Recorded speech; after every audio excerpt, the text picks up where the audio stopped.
एक बार की बात है, एक छोटे से गांव में एक लड़की रहती थी जिसका नाम दिया था। दिया अपने सपनों को पूरा करने के लिए दिन रात संघर्ष करती थी। वो एक गरीब परिवार से थी और उसके पास जितनी भी चीजें थी सब कुछ साधारण था। लेकिन दिया के दिल में एक सपना था। वो एक दिन शिक्षिका बनेगी और अपने गांव के बच्चों को पढ़ाएगी ताकि वे भी अपने सपनों को साकार कर सकें। दिया के माता पिता किसान थे और उनका परिवार मुश्किल से ही अपने खर्चे पूरे करता था। दिया के पास कोई महंगी किताबें नहीं थी और न ही उसके पास कोई विद्यालय जाने का साधन था। गांव के अधिकांश लोग ये मानते थे कि लड़कियों को शिक्षा की कोई आवश्यकता नहीं होती और वे उन्हें घर के कामों में ही व्यस्त रखते थे। लेकिन दिया का सपना कुछ और था। वो दिन में घर के सारे काम करती और रात को दिया जलाकर किताबों में सिर झुकाकर पढ़ती थी। कभी कभी उसकी आंखों में थकान होती, लेकिन उसके दिल में अपने सपने को पूरा करने की आग जलती रहती।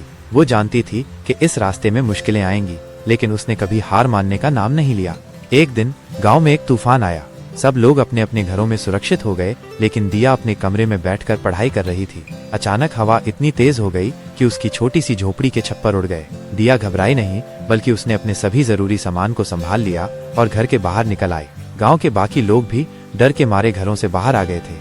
वो जानती थी कि उसका सपना बड़ा है और बड़े सपनों को साकार करने के लिए किसी भी तूफान से नहीं डरना चाहिए। तूफान के बाद दिया ने अपने घर की मरम्मत करने का बीड़ा उठाया और साथ ही पढ़ाई भी जारी रखी।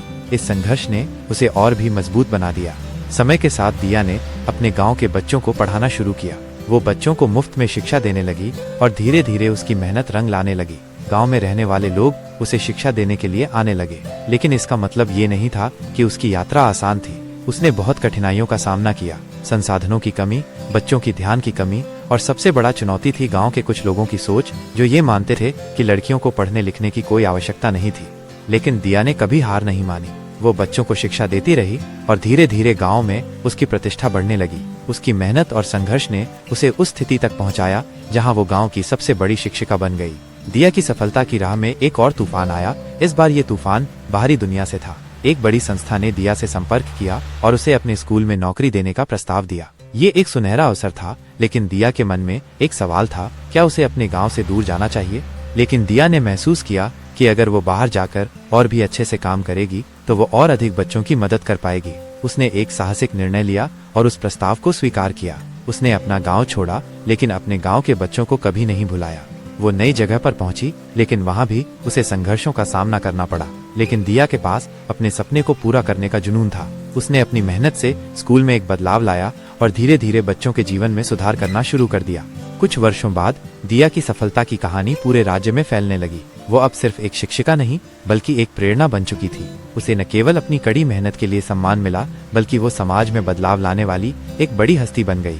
उसके गांव के बच्चे अब शिक्षा की दिशा में आगे बढ़ने के लिए प्रेरित थे और उनके माता पिता भी अब ये समझने लगे थे कि लड़कियों को भी समान अधिकार मिलना चाहिए। दिया ने साबित कर दिया कि अगर किसी के अंदर दृढ़ नायक की भावना हो और उसके पास सपने साकार करने की इच्छा शक्ति हो, तो कोई भी तूफान उसे उसके रास्ते से हटा नहीं सकता। यह कहानी हमें यह सिखाती है कि जीवन में कठिनाइयां आती हैं, लेकिन यदि हम अपनी मेहनत, लगन और सपनों के प्रति सच्ची प्रतिबद्धता रखते हैं, तो हम किसी भी मुश्किल का सामना करके अपनी मंजिल तक पहुंच सकते हैं। दिया की तरह हमें भी कभी हार नहीं माननी चाहिए और संघर्ष करते हुए अपने सपनों को साकार करना चाहिए। आशा करता हूँ दोस्तों कि आपको ये कहानी अच्छी लगी होगी। अगर ये कहानी आपको अच्छी लगी हो तो चैनल को सब्सक्राइब और लाइक करना ना भूले। मिलते हैं नेक्स्ट वीडियो में किसी और कहानी के साथ। तब तक के लिए धन्यवाद। जय हिंद, जय भारत।